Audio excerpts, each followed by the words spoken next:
for this game, and I will apply strictly the schedule. So everybody who has 40 minutes will be warned 10 minutes before the end and 5 minutes also, and the one with 20 minutes will be warned 8 minutes before the end and 4 minutes for the change in question. Everybody that will go beyond this time will get a red mark and will be no one runs. When Jack will throw a ball in him. So, are you all set? So it's my pleasure to introduce the everlasting Silvio FERRAZ-MELLO from the University of Sao Paulo, and he will speak of satellite short period libration due to tide in planetary. Short period libration due to tide in planetary satellite, and he has changed it. Oh yes, it's the reverse way. So yeah. You make a big change. They are equivalent. So please. Okay. Good morning, everybody.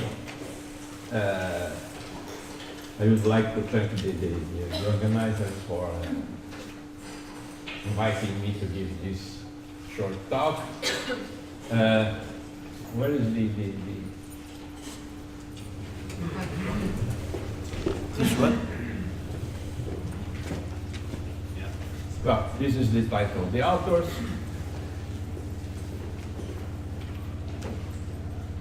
Are you sure this works? Switch it on. Switch it on. Okay. We'll take this time.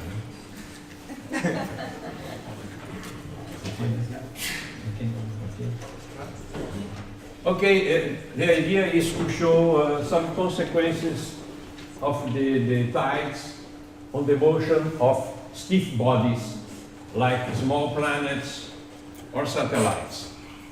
The theory used is the theory that I proposed some 4 years ago. Even in the last CELMEC, I have exposed the details of the theory 4 years ago. The idea that, I remind it very quickly, is that I have an equilibrium figure. Okay? If I have one body here and another one disturbing it, there is an equilibrium figure. But everything is moving. The body that is, the second body is moving around. And the body that I am considering is rotating. So the equilibrium figure changes. So the body has to change also its shape.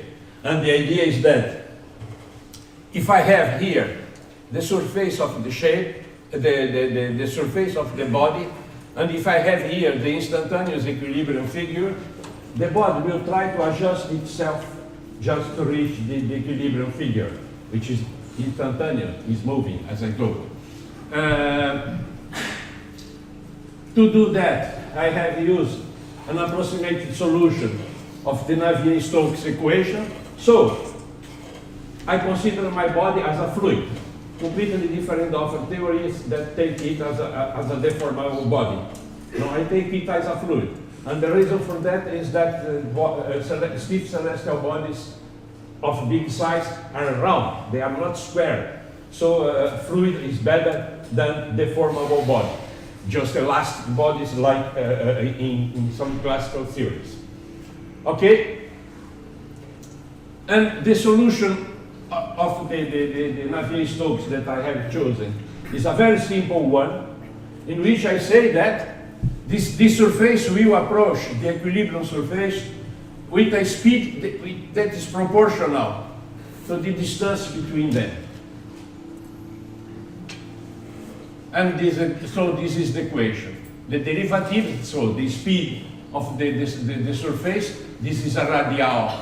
The distance from the center, for instance, is proportional to the distance to the equilibrium. And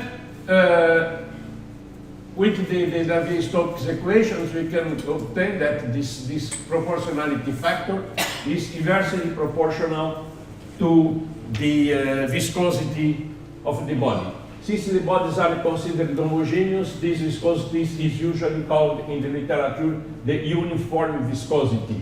So this is just a name. Okay. In this equation, so zeta is the surface of the body, and rho is the equilibrium surface. The equilibrium surface depends on the position of the second body, let's say the Earth and the Moon, okay? Depends on the position of the second body. The second body is in a Keplerian motion around the first body, so it depends on the radius vector, and it depends on the angle, position angle of the body. So when I make the substitution, I will not make algebra here, okay, I get an equation like this. So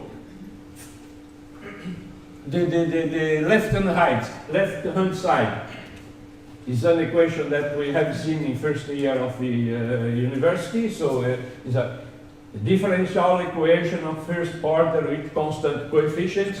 Everybody knows how to solve it. And in the right-hand side, I have a big function that depends on the radius vector and on the position angle of the second body. So we have to solve this differential equation. Okay, this part of the equation is easily expanded in Fourier series, and I will get just the kind of exercises we have done in school when we had the right age for that. Okay, so it's very easy to solve. Recipe. I will not give this step. Important, this can be done numerically. So we are not too attached to some details that we can generalize some things very much easier. So I have to integrate the Crick equation, this one. Once I have integrated it, I obtain the shape of the body. I obtain the position of the surface of the body. Since the body is homogeneous, if I know where its surface is, I can compute the force with which this body acts on the second body, and I can compute the torque of this force. So I can compute the force and torque at one external mass due to the attraction of one body whose surface is given by the solution of the Crick equation. So this is the next step. Following step, I have just to integrate the variational equations of the orbital elements, for instance, Laplace equations or Gauss equations. I can integrate it and see how behave the same major axis of the orbit, the eccentricity of the orbit. I can integrate the equation for the torque, okay, and know how the body is rotating, so I can follow the evolution of the various elements that are involved in this problem. Okay, those that were here 1 week ago, I have detailed every point of this, how these things are done, but here I go right to the results. So we get the torque. Okay, is a Fourier series, don't worry about it. What is important is that it introduces the frequency, the semi-diurnal frequency. Every fisher knows that we have 2 tides per day on Earth. Okay, we have one tide when the moon is above, but we have also another tide when the moon is on the other side, on the opposite side. So the main frequency of the tides is a frequency that corresponds to half of the relative period of the second body. Okay, in fact, the period of the second body as it is seen from the surface of the first body.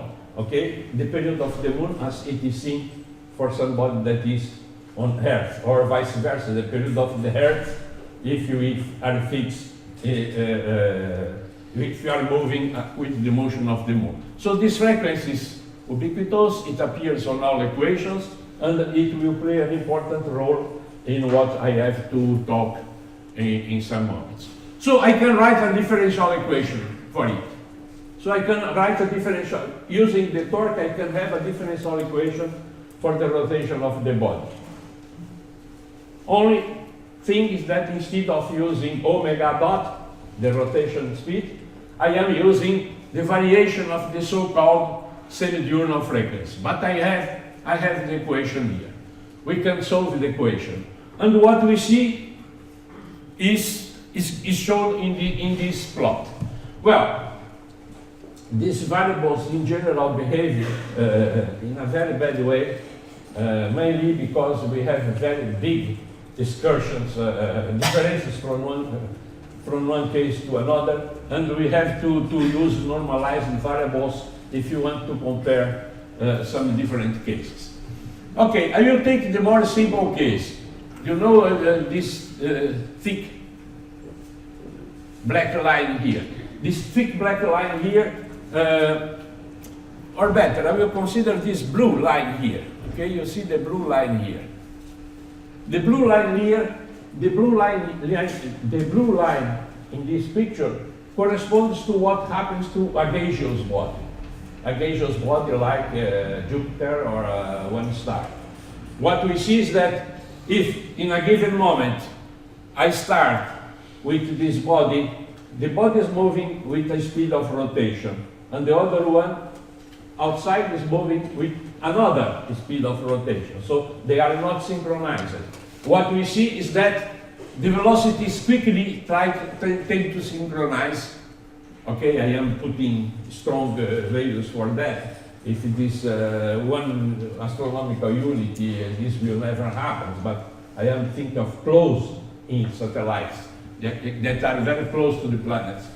So it will decrease, it will tend to synchronization, but you look, it doesn't synchronize. It goes a little bit above. So this is a result that is found in several tidal theories. It comes from the original Darwin's theory, when we assume that the lags in the theory are proportional to the frequency, is that the equilibrium does not happen with the two frequencies exactly equal, but the rotation is a little bit supersynchronous. Okay, the equilibrium is a little bit above zero. Well, the problem with Darwin's theory is that it predicts this behavior for everybody. Does it make distinction if you have a gaseous body or a stiff body? Here, no. We have a parameter here, gamma, which appeared in the equation of in the Crick equation, which can have very different values. For instance, if I am in a gaseous body, gamma is of the order of 10 seconds minus 1. Okay? So it's this number. But if I am in a stiff body, so 10 seconds, you can take the inverse 1/10 of a second. The body tends to adjust itself with a with a rate that is very high. But if you are in a stiff body, like Mercury or the Moon or one satellite, the adjustment is very slow. So we will have values of gamma, which in units of 1 per second are like 10 to minus 9, 10 to minus 8, 10 to minus 7, are very small. So I have in the equation, the two cases are embedded. It depends on the value of gamma that I put. If I put a value of gamma, which is the order of 10 in CGS units, in MKS units, okay, I have this behavior of the blue line. But if I am in a stiff body, I have this behavior. Okay, it comes here. I will take something like the Moon, for instance, with the same stiffness as the Moon. You say it comes here. It starts making then this oscillation around the synchronous. The body is not the motion is not synchronized, but remains oscillating about the synchronous solution. This is important. I am not assuming that the body has originally a triaxiality. Okay, like it's done usually by everybody. I am just the tide is creating the asymmetry in the body enough to make it to have this kind of behavior. So, okay, if I change to a less stiff body, I have a smaller oscillation and smaller oscillation and so on. And at a given point, I am not able to show in this figure how the oscillation is, but this oscillation is always there. Okay, we can take the differential equation and say, okay, but this is not a very pleasant differential equation. If you look this quantity here, okay, look sinus twice sigma k, cosinus square sigma k. Okay, don't mind what sigma k means. Sigma k is just a constant introduced naturally when we saw, when we solve a first order differential equation with a cosine, we have the trouble that the derivative of the cosine is not another cosine but a sine. So I have to make a composition and I have to introduce a phase shift in the solution. This is this sigma here. So the problem is this sigma depends on the frequency. Oh, sorry. Sigma depends on the frequency.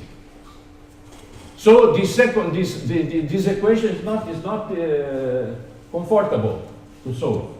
But it is in a way dominated by periodic terms, and we can try a Fourier series, for instance, and we can try a Fourier series, for instance, and when we try the Fourier series, we see, okay, I say that the solution is nu equal to B0 plus B1 cosinus L. L is the mean anomaly, plus a phase, okay? The red line is what I obtain looking for using the Fourier approach for the solution. And when I integrate the equation, exact equation with a simulation, okay, I see that it starts there somewhere, it comes, and then it reaches this region, and I can reproduce very well this solution after some time. What I have in these equations is this one, okay? For instance, the body is coming oscillating here, okay, and oscillating and approaches the equilibrium, the synchronization, and then the black one is better to see. It comes here, you see, I have here a periodic attractor. Here I have the variable and its derivative. So this is the usual plot to see the solutions of a first order differential equation. So I have here a periodic attractor, and the solution remains there. Okay, this is the same that is found in the paper by Fourier et al. Of 2014, where they have used a maximal model instead of using the clip theory. The conclusion of that paper and of one paper that I published almost simultaneously is that for the stiff bodies, the asymptotic behavior is that the solution tends to an oscillation around the equilibrium. The equilibrium would be the two frequencies exactly or approximately equal. Okay, this I can study a little bit this periodic attractor for a lot of situations. I can change gamma, so I can go from gaseous bodies, this side of the picture, to stiff bodies, that side of the picture. This is for eccentricity 0.055, for eccentricity E equal to 0. Everything, things are much easier and equal in both sides of the picture. What you see here is that B0, which is the constant part, is close to 0, is small. In normalized units, it appears here are 10 to minus 1, 10 to minus 2. So it is a small quantity. In fact, this quantity is the mean motion, 6 times the mean motion times the square of the eccentricity. But when I go to stiff bodies, it goes down, okay? It goes quickly down. Huh? So the solution tends to the center. The center of the solution tends to the center, to the real synchronization.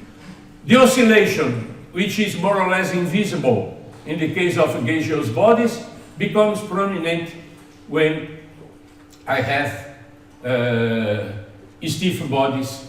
In that case, this oscillation becomes important, and then it decreases again. The practical cases are around here, the cases of interest. Okay, I will see I will show some consequences of this oscillation. I will consider some applications to Saturn satellites. Why Saturn satellites? Because for Saturn satellites we have had Cassini, and Cassini has done lots of measurements on the Saturn satellites. We know the shape, we know the thermal diffusion coming from the body. We know for some bodies the size of the oscillation of the crust, and so on. So here are the data. If we need them, we come back. So here is the physical libration for the case of Titan as given by the theory. Okay, what happens is that, so if gamma is too small, okay, I have a very small, the oscillation almost disappears. If gamma is very small, the oscillation becomes also very small. When gamma grows, the oscillation becomes larger. So in this picture, I have the maximum and the minimum value of the angular velocity with respect to the central overhead. Okay? If I go to the right, then I go to the other side where the center starts shifting to supersynchronous values, and the oscillations becomes less important. Okay, it's interesting to see that in the case of the Titan, the work of Merigiola, Yes, and others shows that they have analyzed years of observations of the surface of Titan. They show that this oscillation is indeed very small, and this allows us to see that it must have the characteristic value of the relaxation factor must be something on 10 to minus 10, 10 to minus 9. Let's continue. Let's try to see which are the consequences on the mechanic, on the quantity of energy released by the body. Look, you have a system with one body here, another one around it, okay, another one around it, and they are interacting. You have only, if you forget a little bit the size of the external body, think that it is a point mass. You have only two sources of energy. They are the orbit, okay? The orbit must shrink and give energy to the system, and you have the rotation of the body that may be accelerated or braked, okay? And you have, so the energy, or the rotation energy as another source of energy. So we can play with these two things. We can predict the behavior of them using the theory and see how much energy is lost by the body. I will pass over the equations, they are not important.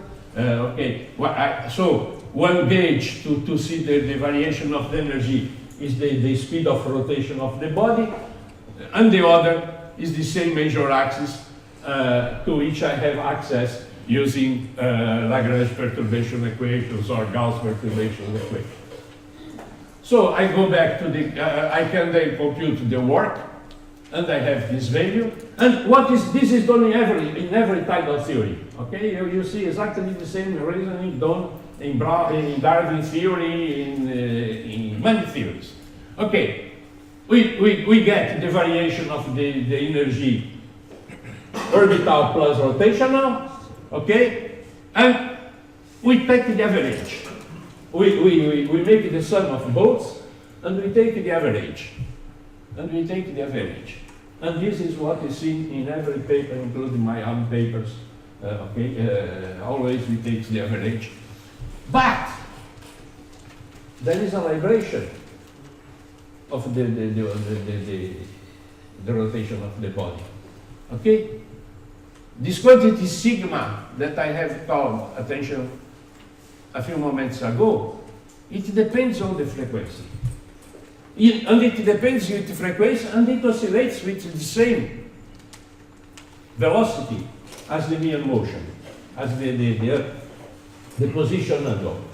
So I have to take care of it when I do this operation. I cannot just look sinus GL, until G equal to 0, the average is done, like we do usually. I have to take into account that I have something more oscillating, and I have to compute both. I show the results. Minus. For minus, you see two lines, the blue one and the black one. The blue line is what I obtain when I simply take the terms and make G equal to 0. So I call this the standard approach, because it is always done. So if I take G equal to 0, okay, I will get the average of this quantity as if sigmas were constant. And I get this blue line. But when I do things properly, and I substitute sigma here by the values that come from, I substitute the frequency I introduce that oscillation in U, I will have a different average. And this different average is shown here, the black line. Okay? Okay, for now, all I have, this is for minus, just a little bit of difference. It's interesting to see that for the characteristic values, for the typical values of the relaxation factor, I will be very close to the right end of this line, so it will correspond to variation, to quantities of energy released in minus that are very small, okay, like observed by Cassini. But let's go to Enceladus. The Enceladus is sometimes the gel of the ground, okay, because we know a lot of things of Enceladus. Enceladus as geysers, Enceladus as releases a big amount of energy, at least 10 gigawatts, okay, is the power of Enceladus. So, if I make the classical theory, I get the blue line. If I take into consideration the oscillations, I have the black line. So you see, I have here something similar. I have a straight line, 45 degrees in a log plot, but it is displaced to the right. We will see the consequence of this in a moment. So I tried a little bit more. This is already the present moment. So Titan. For Titan, I have a dissipation law completely unexpected.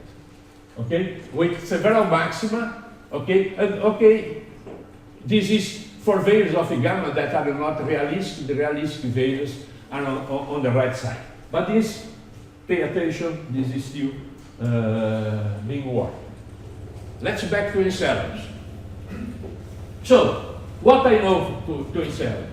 I know from Enceladus that, well, make a little bit of publicity. Yeah?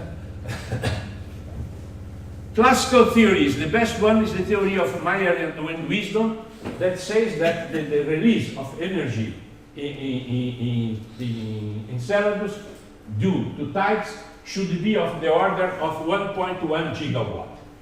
Okay?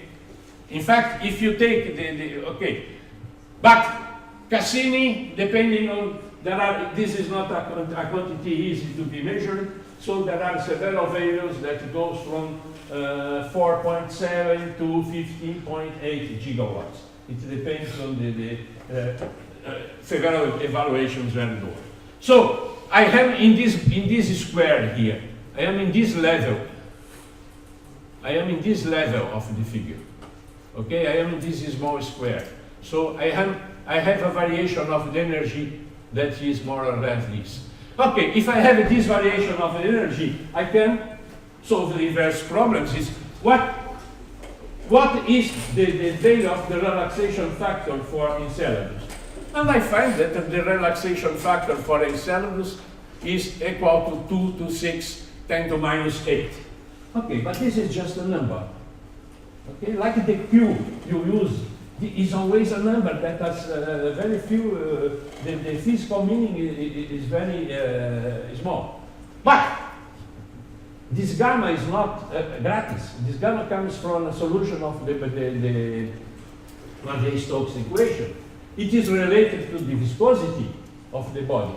So, if gamma is 2 to 6, 10 to minus 8, seconds minus 1, how much is the uniform viscosity? And when I do this, I see that the uniform viscosity, okay, this should be a ether, not a core.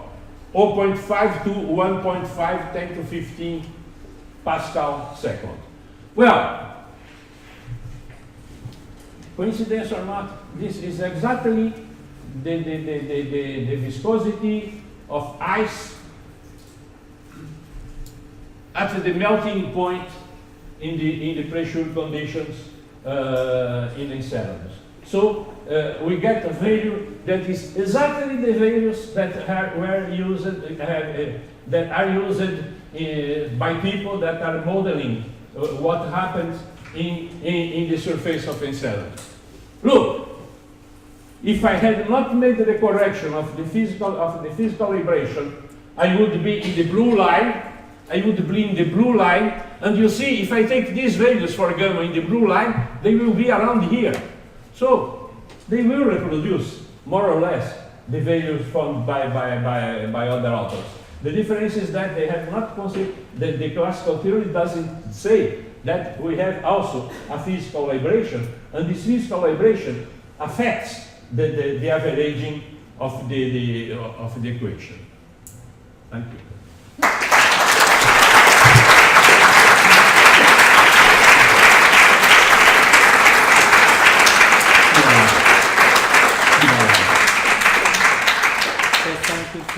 We have plenty of time for questions. Darby? Yeah, this is fantastic. So is this physical vibration for Enceladus measured? How big should it be? Because you show the case of Titan, it's negligible, but you didn't show the case of the measured vibration of Enceladus is in fact much higher than predicted by the tidal theory.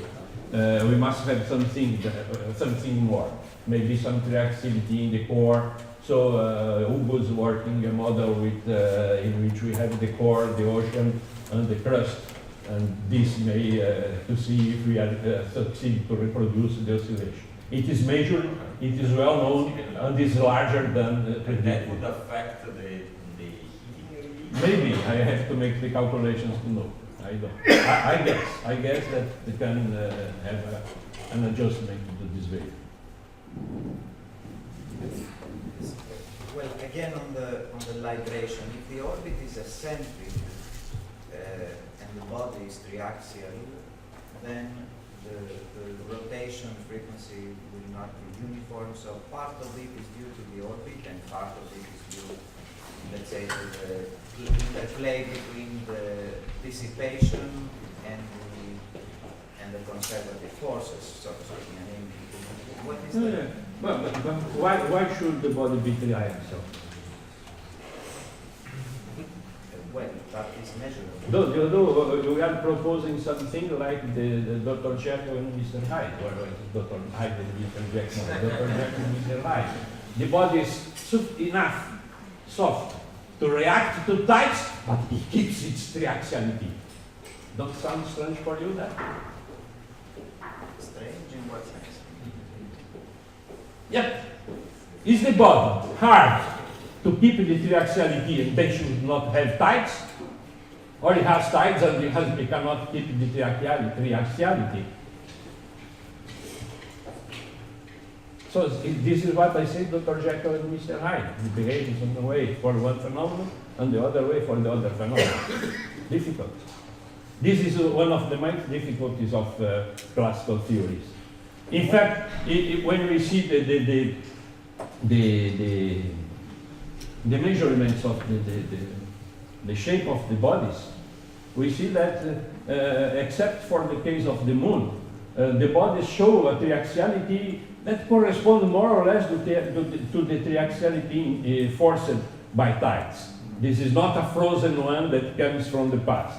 No, this is what I would also understand. Let's say if you take just, let's say a body that is able to oscillate somehow, then the deformation caused by the tides is the triaxiality itself. Yeah. It is there. It is in the equation. But this is not a hard triaxiality. I do not have a second. It's not No, I do not have a second order equation. I have a first order equation for the rotation. Any other question? Yeah, just a comment then.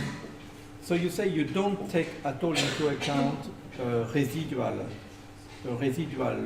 deformation. Fossil, no, not yet. I could, because there is a way to do it, but I had not yet the time to do it. Is that, let me see if I have here. No, I have not written the equation. Okay, but so when we solve the homogeneous part of this equation, we will have a term I minus E gamma T. So I can assume that the body has some residual, but slow rotation. Yeah, but it is losing this if it has a certain relaxation factor. And I suppose that for planets that are very close to the star or satellite close to the planet, then the frozen deformation is negligible. Yeah. Okay, so we are